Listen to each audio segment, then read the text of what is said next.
Hey, hockey fans, T-Boss is 13-3 here with top shelf guest, Eagan, Minnesota native, former Golden Gopher, U.S. National and U.S. Olympic team member, and current GM of the PWHL team in Minnesota, Natalie Darwitz. This episode is sponsored by Riverside Bike and Skate, Hertel Law, Kelly Heating and Electric, Raleigh's Coach Club, and Chippewa Valley Orthopedics and Sports Medicine, which has been committed to the healthcare needs of patients in western Wisconsin since 1954. The orthopedic surgeons and athletic trainers serve many area schools in the Chippewa Valley. Mogi. Obviously, we're thrilled to have Natalie Darwitz with us today, but we do have to give a shout out to Joe Anderson, the media liaison here. He's been so accommodating with JC and I about getting us set up here at the Tria Rink. We've got a nice setup in one of the locker rooms, and here we have a Minnesota hockey legend right across from us, JC, so let's get into it right now. Natalie, welcome. Thank you. Thanks for having me. I appreciate you guys coming out. And yeah, Joe's done a great job for us, so I'm sure he's going to appreciate the shout out. So Absolutely. Not a lot of times the behind the scenes guys get a lot of credit, so Right. it's good. Oh, Right. They're the ones that keep the wheels in motion, that's Yeah. for sure. You were born in St. Paul, but grew up in Eagan. You have won virtually every medal or award you could get in women's hockey. How did you start hockey, or when did you start hockey? Yeah, I'm the youngest of three. I have an older sister and an older brother. So naturally, it was, as the youngest child, I was thrown in, do you want to go to dad? You going to go with dad and Ryan to hockey, or do you want to go with mom and Nikki to tap dancing? And there wasn't much of a decision. It was, I'm in dad's vehicle. So I kind of grew up a rink rat, following my dad and brother at the rink and just kind of playing kick the can with the other younger siblings of my brother's hockey team. And, at that time, there wasn't a lot of girls playing. There wasn't a lot of ponytails on the rink. And so I kept asking my parents, when do I get to play? When do I get to play like Ryan? And certainly my mom, your youngest kid, a daughter, she did all she could to deter me and threw me into tap dancing class and all the girly stuff. And I just wasn't having it. Matter of fact, there's a picture of like me in my tutu with my arms crossed. Like, I don't want to be in this I don't want to be here. And my mom's like, but you're really good. And I'm like, that's not fun though. And so I just kind of was persistent. And my mom and dad said, when you turn 5 years old, we'll let you play. So on my 5th birthday, I'm an October birthday, and it's right at the beginning of the hockey season. So on my 5th birthday, I woke up and said, let's get going. I get to play hockey. And, they let me go. Grew up playing with the boys. It was a tremendous experience. It was probably, a big reason why I did have success in the female game was growing up playing with the boys.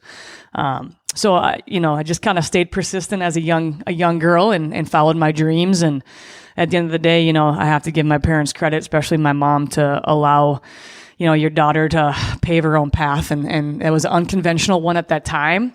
But obviously now I'm sure she's glad it paid a lot of dividends with, a couple Olympics and national championships, got my school paid for. So I'm sure they were happy about that as parents. So it was it's a good story to kind of always remind myself when I have my 2 little boys to, hey, I can't force you to do this. I gotta support you in your passions and what you want to do. So did you know how to skate prior to being 5 years old and hitting the hockey rink? Did your folks at least let you go hit the ponds and what have you? For sure. I mean, open skates, we were always at open skates. Started with the double runners, right? And back in the day, and just kind of was flying around the rink at open skates and getting on the ice as much as possible as a little girl. So I knew how to play. I knew how to skate. I always had a stick in my hands. There's a picture. If we didn't have ice, I was on my Little Pony roller skates in the driveway in the garage with a stick in my hand. And so it was just, I woke up, that's what I wanted to do. That's how I wanted to spend my playtime. And, so I knew how to do all that. So it was a matter of just let me get on a team, Wow. And it sounds like you paved your own way. You earned your way onto these teams. Yeah, for sure. I mean, to me, I was just playing hockey. I was just doing something I loved. I happened to be decent at it. Decent. There's that humbleness coming out. So I just kind of, to me, I was just out there doing something I loved. I didn't really recognize, and it wasn't brought to my attention that I was the only, girl in the locker room or girl on the ice. That was more external by the parents and the people in the stands. But to me and my teammates, I was just another hockey player to them, another teammate. Awesome. So I'm thinking when you're on your My Little Pony roller skates and shooting pucks in the garage, is that where you developed into such a sniper? Because I did some research here, and you scored 468 points on 316 goals and 152 assists in high school. So what were you doing in that garage that you developed into such a prolific sniper? I think a lot of it is when you allow, young kids to just be free and to do their own thing. An imagination comes forward. I pretended like I was Mike Modano in the garage, making moves and making forehand, backhand, roofing it. I think that's where a lot of just great things happen, is when you allow kids free play and to do stuff on their own. I think your imagination takes over. And so for me, it was, shooting pucks. It was fun for me. Going in the garage and stick handling and passing myself off the brick wall and getting it back and making a toe drag and pretending I was Mike Modano or Neil Broughton. I mean, that was me being a kid. And any waking moment, if it was wintertime, we were heading out to the outdoor local rinks in Egan. My dad would come, the lights would turn off at like 9 or 10. My dad would come with his high beams and put them on so we could skate a little bit longer. I mean, that's just the stuff how we grew up. And in the summertime, we live really close to my high school, Egan High School. We were like 2 or 3 blocks away. So we would just rollerblade over there, carry some cones with our stick and put some nets out with the cones, and we would play roller hockey all day in the paved parking lot. So, to me, if we got on a soapbox, kids don't get to experience that imaginary play anymore because they're so structured and they have everything from sun up to sundown of organized sports. So I think at times, even these players, you miss that creativity a little bit because they're so used to having after school to bedtime organized for them and taken. Whereas a lot of my childhood was, you got to go out and play free. You got to go out and with your buddies and have unstructured. If it's a hook, it's a hook, and you talk about it and you figure it out, and it's your ball, your puck. Yeah. No parents are out there, facilitating it, reffing it.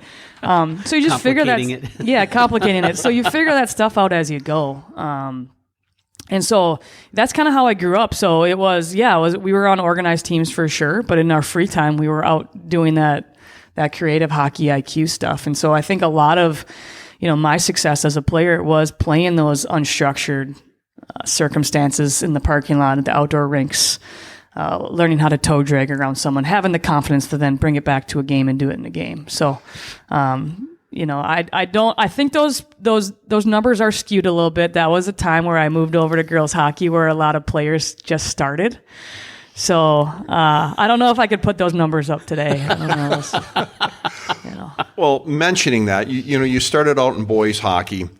We interviewed a while ago another icon in the women's hockey, and that was Karen Bai. Oh, yeah.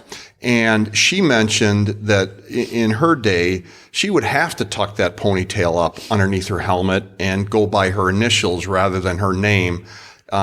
Did you have any of those adversities that you had to go through, or were you able to just go out there as Natalie and not worry about whether or not you were a boy or not? Yeah, I mean, it's interesting looking back, those generational differences. Karen is probably 10 to 15 years older than me, so she had to endure the hiding of her name and having a ponytail and all that stuff. To when it got around to me, she paved that path.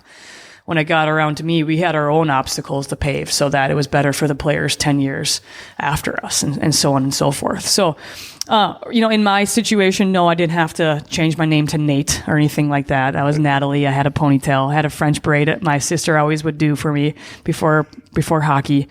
Were there adversities? Absolutely. Where did those adversities usually come from? The parents in the stands saying, hit her.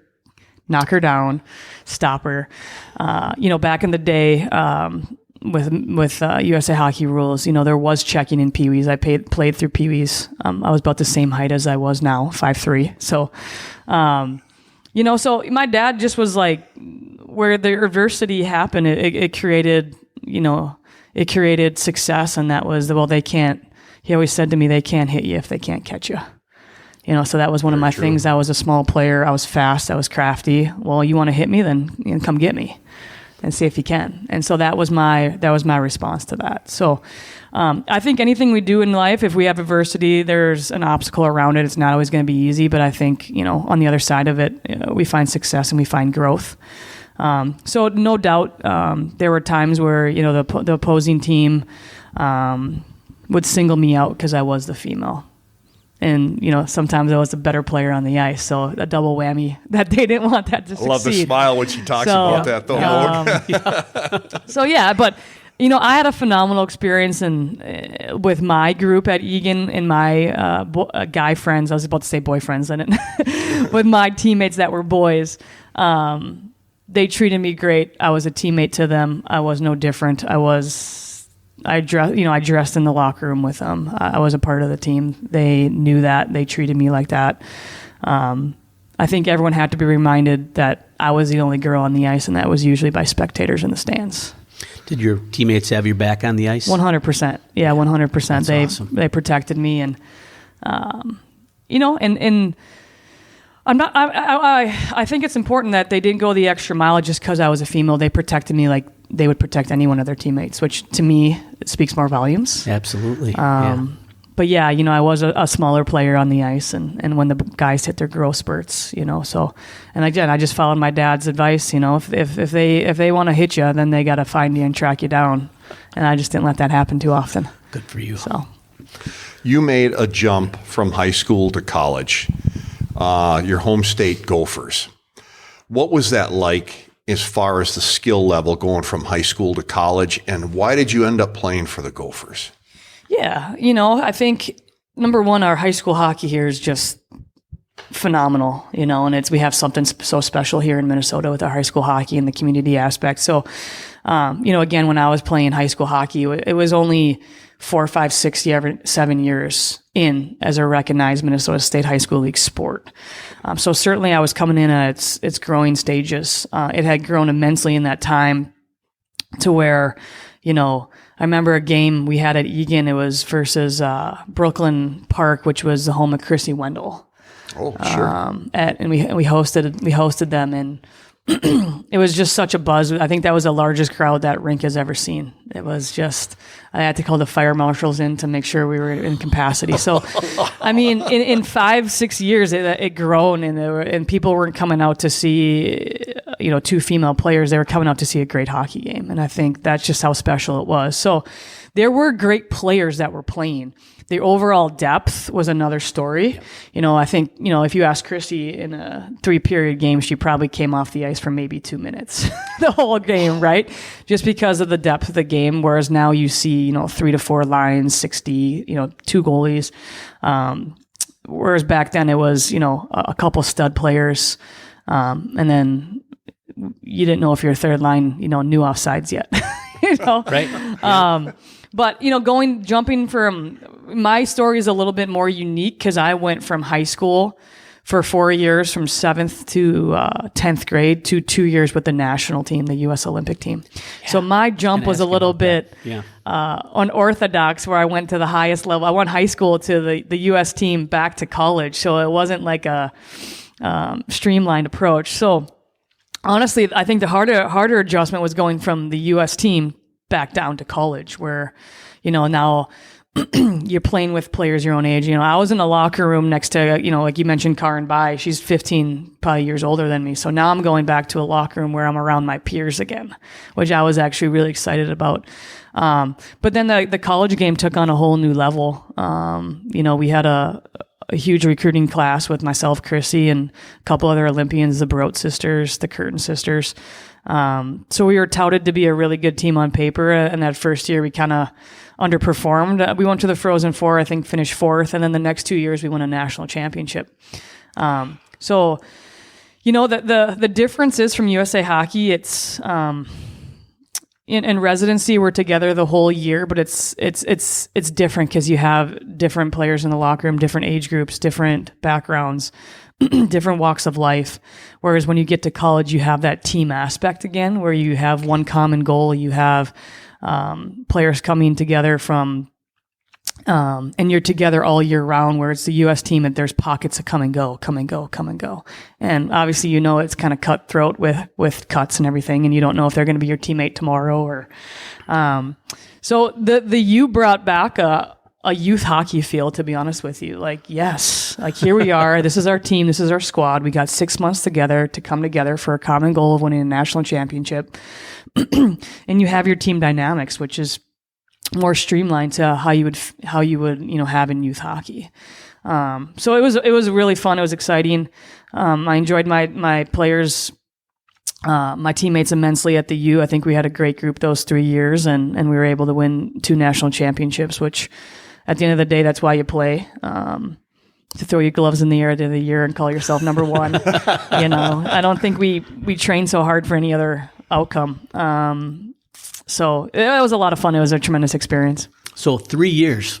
Did you graduate in those 3 years, or is there a reason you didn't take the fourth? Yeah. So the fourth year ran with an Olympic year in 2006. And then not a lot of people know this story, but so you can obviously take a leave of absence from your college on Olympic year. Obviously, it's a pretty good reason to not be there. But I chose not to actually go back after the Olympic year to the U. I went back and got my degree. I think it took another semester. But I made a decision not to play my senior year. So I only had 3 years at the U. The reason I chose that was, I made the U.S. team when I was 15 years old, left home when I was 16, went right to college. The college, season is planes, trains, and automobiles. You're on the road every other weekend. As a 21-year-old, 2-year-old, I was fried. I was burnt out. So I didn't know if I wanted to play anymore. The 2006 year was tough. The year started out with our captain getting cut, Cami Granado, and everything just kind of nosedive from there, and we actually took bronze at the Olympics, which was obviously a huge disappointment, and we underperformed severely there. So that was just a tough year, and I was just contemplating, do I want to continue to play the game? I'm tired, I'm banged up, I'm mentally exhausted. So I took the year, and I didn't play. The silver lining of that is in that year I realized I missed it.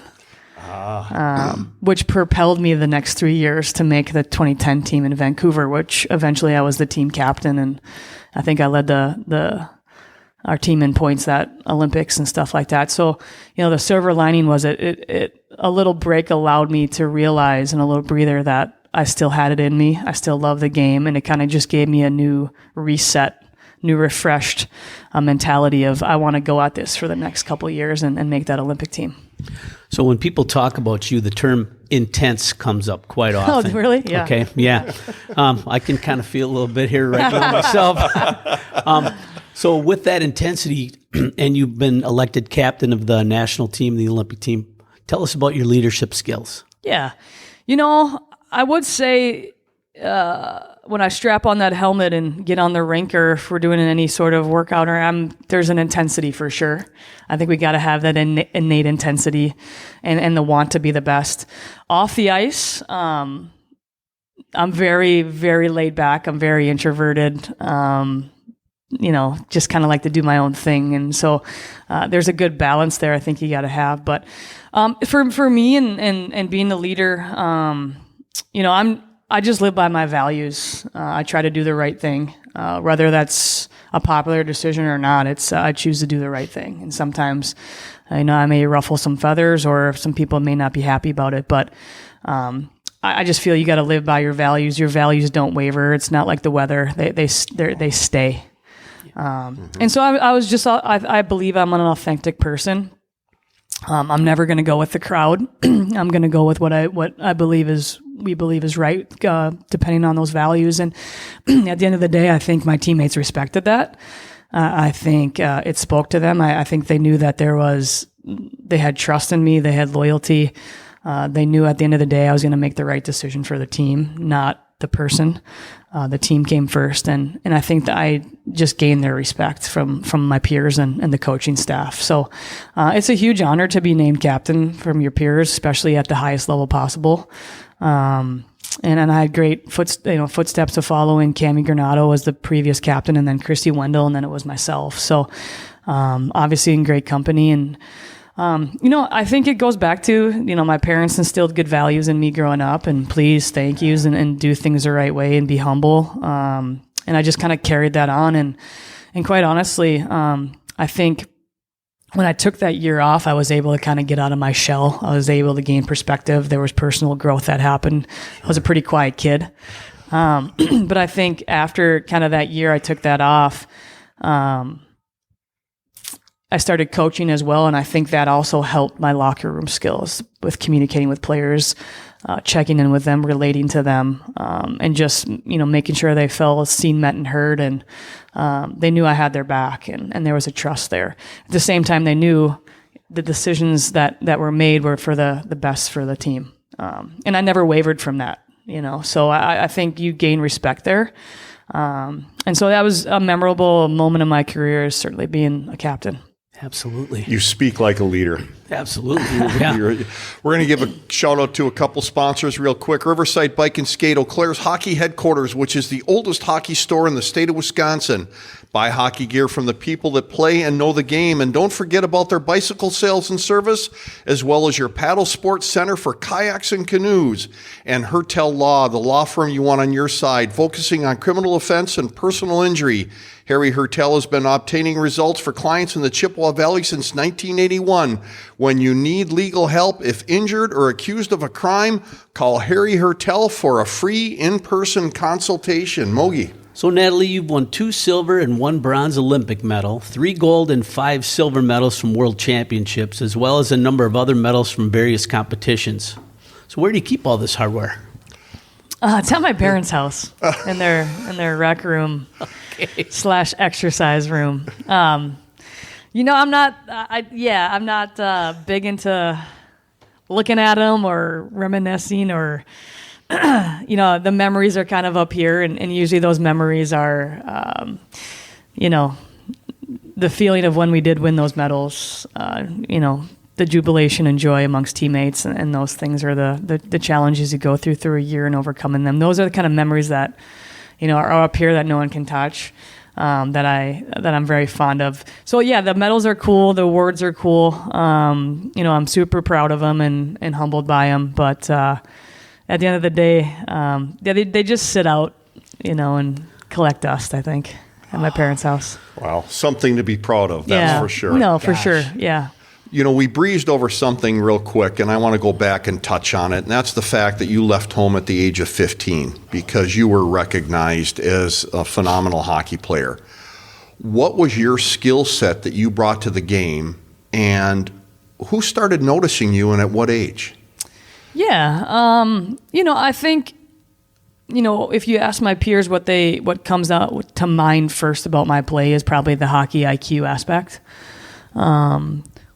Could I skate well? Could I shoot well? Stick handle well? Sure. But I think it was a pond hockey mentality of I knew where to be on the ice and get in those goal scoring areas, or be able to make a nice dish and create offense for my team or make a breakout pass. So to me, someone who we grew up training with was a guy named Jack Blatherwick, just an absolute legend. Cardiac Jack. Yeah, you guys are aware. We had him on the podcast. Did you? I'm sure. He's a great guy. I'm sure he didn't get many questions in. He just probably kept talking. He's just an amazing human being. And he said to me when we were training, your mentality has to be every time you hop over the boards, you're the best player on the ice.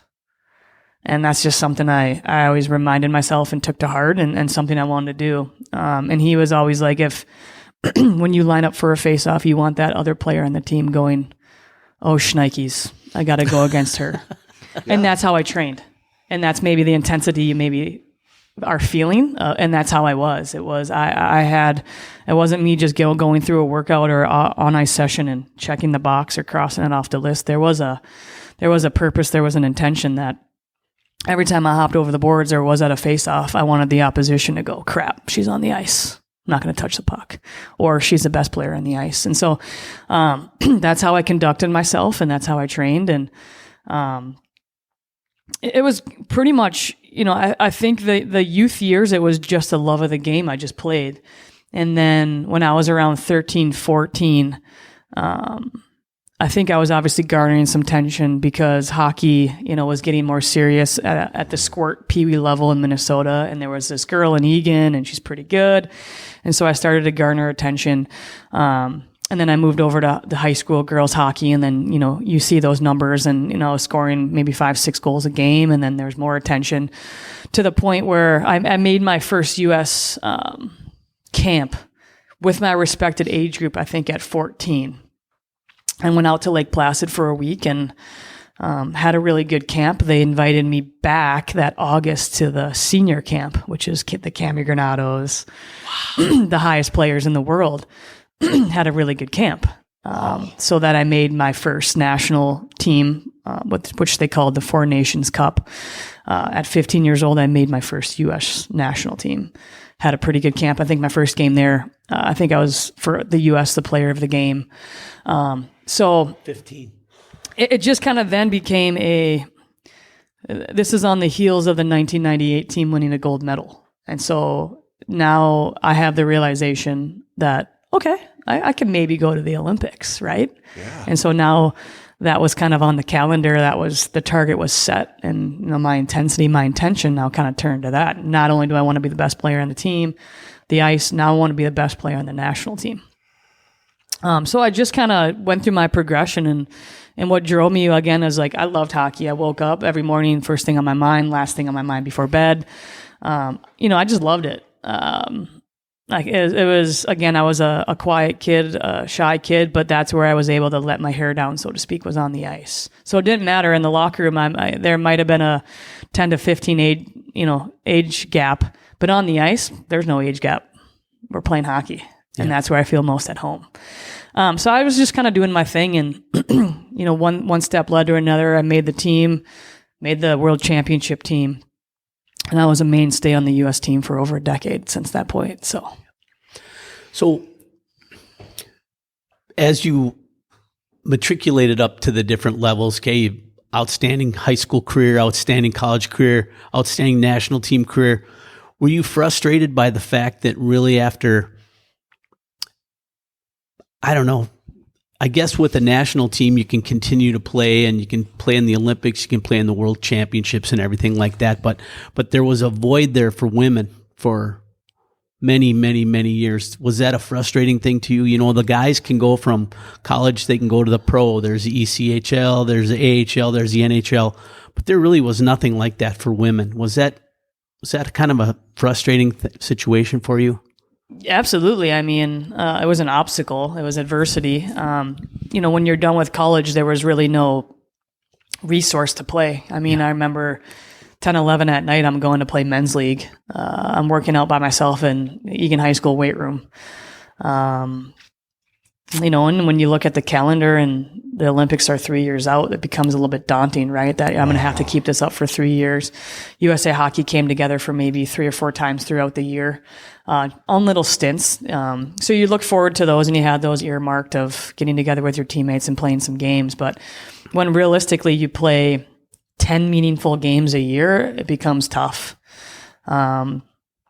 So those were the times, I think, I've been raised to not whine and complain about that. It's the reality. If we look forward ahead of time to the car and buys, they had a different obstacle.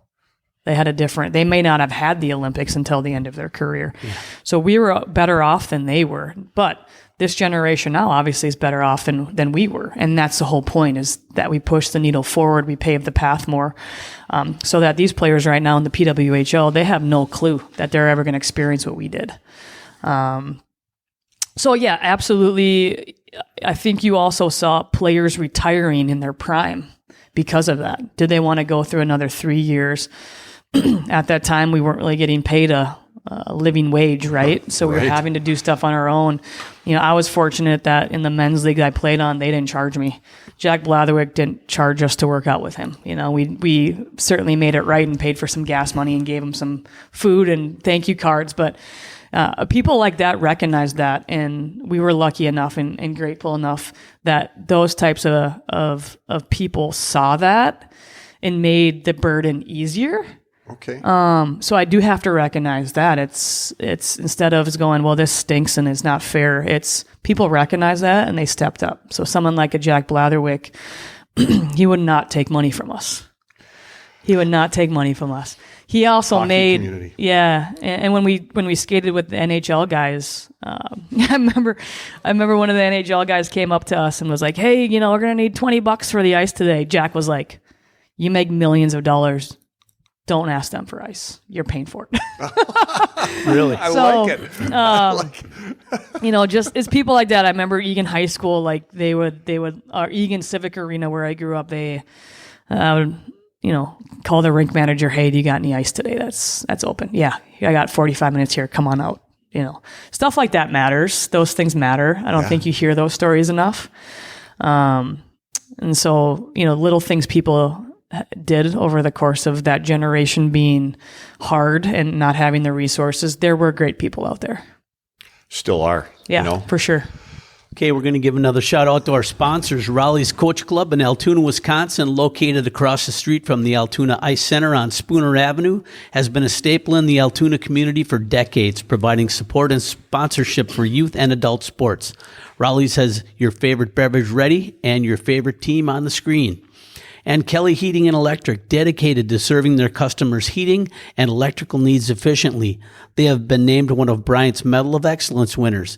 They provide expert advice from a friendly staff that can provide you with the knowledge you need to make the best decisions on your next electrical, heating, or air conditioning project. JC. When your hockey career ended, you went into some coaching at the D3 level, brought a team to the Final Four through Hamlin, but let's fast forward. You're coaching at the D3 level. You're set to coach. I think it was at Hill Murray's girl team, and the PWHL calls. Were you in an application process at that time, or was it just name recognition that this new professional league wanted Natalie Darwitz? Yeah, I think I was excited to go to Hill Murray. It was an opportunity. I got, a 6 and 8 year old at home, and I was missing out on weekend hockey and all that stuff with being with the Gophers. And it just provided an opportunity to have, a community to be involved in and a little bit more flexibility in my schedule, normal schedule.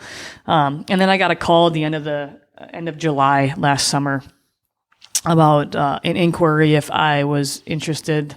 The PWHL looks like it's going to go through. There's a merger of the two leagues. There's financial backing with the Walter Group and Billie Jean King Enterprises and the leadership. And it looks like this league's a go, and they're starting to take applications for the GM positions. Minnesota may be a market. Would you have any interest? And I was like, sure. I'll check it out. I didn't really... at that point, I wasn't kind of lived under a rock a little bit. I was aware of, the two leagues and them it merging, but I just didn't know the credibility behind it yet. So I just did some research, went home, did some research, and was quite honestly blown away. And I just threw my hat in the GM ring. A day later, I got a call from someone with the league just to kind of go over the information about the GM and what it would entail and kind of where the league was at, and they said if you're interested, we'd love for you to apply. Put my name in the hat, and had my first interview a day later with kind of the company who was kind of heading it up. So I had my first just informal 30-minute just getting to know you interview, and hopefully didn't say too many dumb things that they invited me to the next one. And so I just went through the next 2 weeks, just kind of went through an intense interview process. I think I went through, following week, it was, naturally when things like this happen, you go on vacation. Well, of course. So we were heading up on a family vacation up on the Whitefish chain, and they're like, "Can you interview this week?" And I was like, "No, I'm on vacation. Could we push it out to next week, and if at all possible?" And they were open to that. And the next week, I had, I think I had 2 interviews within 24 hours. Wow. Yeah. And then it was a waiting game. I think I waited then another week, a week and a half, which was really, really tough. The time went by really slow. At that point, it wasn't sure that Minnesota would be solidified as a market. So they were kind of fishing, like, would you move? And I'm like, no. No. I'm a Minnesota girl. I'm a Minnesota girl through and through. This opportunity in the league sound great, but I'm not going to leave Minnesota. So maybe the team could move here. Yeah. Yeah. So you're starting to get these calls in July, right? And then the first PWHL game was played on New Year's Day. Mm-hmm. I don't know, 6 months later. Mm-hmm. So kind of give us the short version of what happened in between those dates, because holy cow, I don't know how you folks did it. Yeah. I don't know if there is a short version. It's a blur. Every step was critical. Yeah, right? It's a blur. I mean, I don't know if I fully have had, and this isn't complaining or poor me. I don't know if I've fully had a day off since I was hired in middle of August. It's been a whirlwind. So, from the moment I was hired, it was full steam ahead, to where, I think we had 3 weeks to prepare for the draft. Wow. The draft was in mid-September in Toronto. So it was a matter of, before the draft, we were able to solidify 3 free agents before the draft. The free agents had to be players that were already playing professionally. They couldn't come right out of college. So a person like Taylor Heisey wasn't eligible. Mm-hmm. So it was about going out and grabbing those 3 players. We picked up Lee Steckline, Kelly Panic, and Kendall Coyne in the free agency. So there was, solidifying that. There was a salary cap, working with their agents or themselves, if they didn't have it, what their pay would be for the 3-year term contract. And then it was going into, so that was step 1, to solidify those 3. And it was a hectic, 24 or 48 hours of free agency where you're pretty much, my phone has logged so many minutes since I've been hired than I think in the last 5 years. So you're on the phone constantly. You got agents calling you, which is a new thing for women's hockey. You're finding out, who's the best fit, who's going to say yes to you. It was basically like recruiting in college. Hey, do you want to come to Minnesota? You want to hear, you got to talk offer, and then they tell you yes or no. And I was super fortunate that, Kendall and Lee were from Minnesota. They wanted to stay here. So those 2 are a no brainer. Kelly Panic, with her agent, I think it was a 2-minute transaction. Nice. Kelly want to come to Minnesota? Yes. Here's her terms. Here's her pay. Sound good? Yes. So she was the first one in the league to sign a free agent. So, and then Lee and then Kendall, happened in the next 12 to 24 hours too. So we were able to solidify those 3 free agents, I think, within 24 hours. And then it was prepare for the draft. Who's in the draft pool? Who do we like? Do your homework, do your recon, your detective work. Are they a good fit in the locker room? They're a good player. Will they fit into our culture? And then it was, get a coaching staff and go to the draft. And so it was a whirlwind that first month, and the draft was exciting. It was a lot of fun. Super happy how we walked out of the draft. I think we were able to solidify a great team, great role players. So we drafted 15 players, and plus the 3 is 18, but we had to have a training camp roster of 27 plus. So in the weeks after that, it was solidify our training camp roster with players who were not drafted in the draft, who are still in the pool. So it was important for us. You're going to see players like Britton Fleming for us, who didn't get drafted, but she's been a significant member of our team and contributor and has great offensive skill. Claire Buterak, Brooke Bryant, Maddie Rooney. We were able to pick up in free agency. She wasn't drafted either. So just very excited about the players we were able to solidify for our 27-person training camp roster. And then from there, it was the nuts and bolts of, we didn't have a facility yet. So you're telling us we're starting training camp in middle of November, and we have no home. So the league did a great job of going around and solidifying a couple of rinks that were options for us. And at the end of the day, I was familiar with Trier Rink and being here for Hamlin, just a top-notch facility, as you can see, and to partner with the Minnesota Wild is important for this league and credibility. So I just asked the person at the league in charge of facilities, have we looked into Trier? And he said, yeah, I don't think it's going to work out. And I just said, are you opening to opening that door back up? And he said, sure. And we just locked arms. And, the ice time wasn't an issue.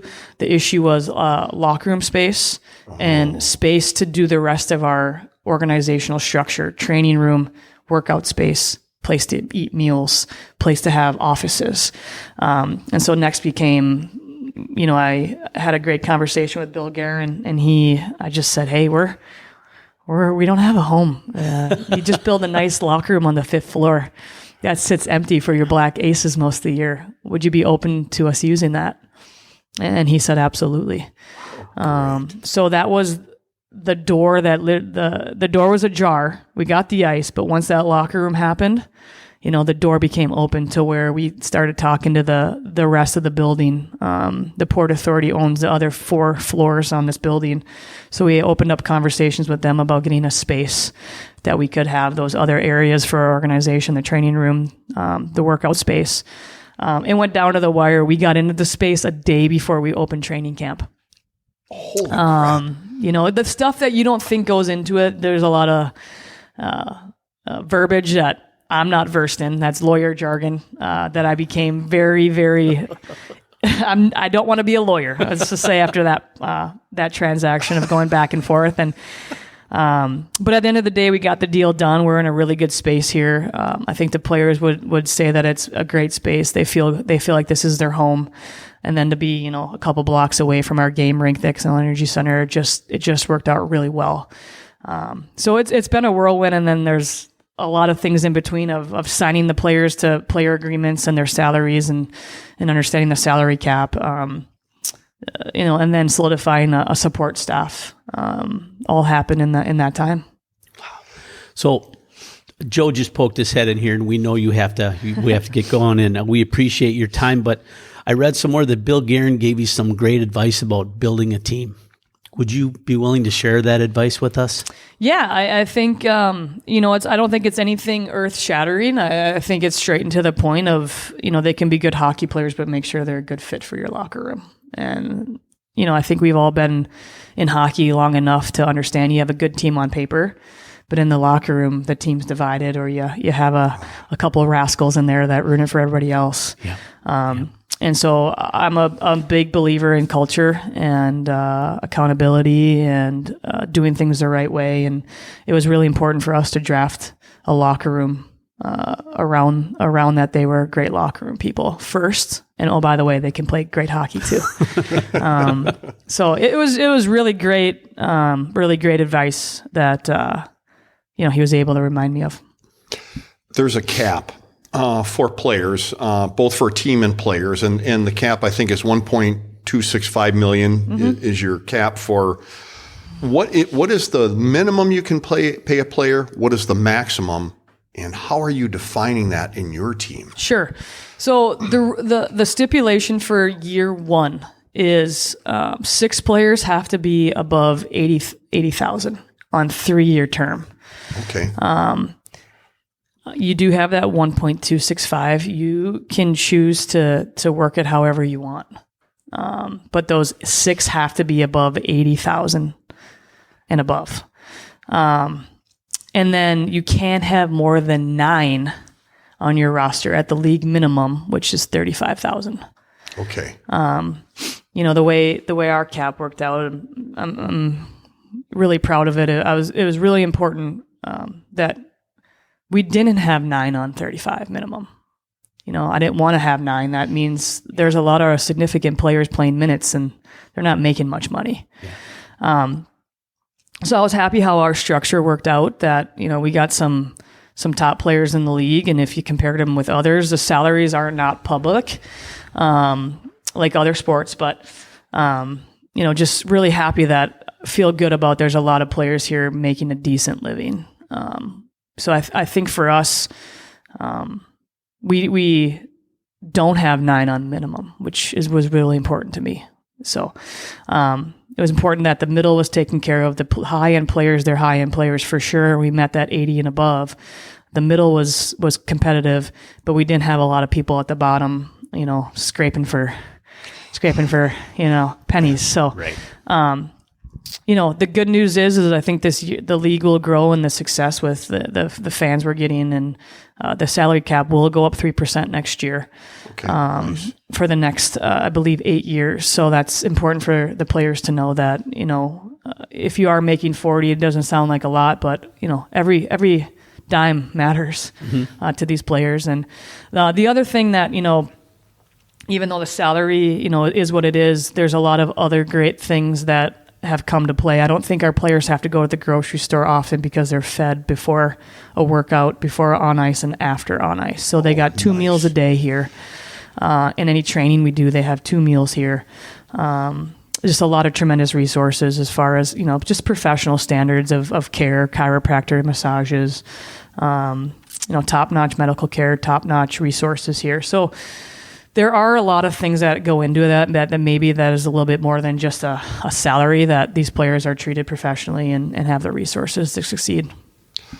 Wow. Natalie, this has been fantastic, for a lack of better terms. Holy crap. Yeah. And Minnesota picked the right person. Yeah. Well, thank you. I agree with that 100%. Oh, thank you for your time. We truly appreciate it. Thanks for you guys coming out and spending the morning with me. Oh, Absolutely. Hey, ladies and gentlemen, please remember to say hi to our sponsors when you drop in, and do us a favor and leave us a rating or review on your favorite listening platform. Mogi. And a huge thanks to our special guest, Natalie Darwitz, as well as you folks, our faithful listeners.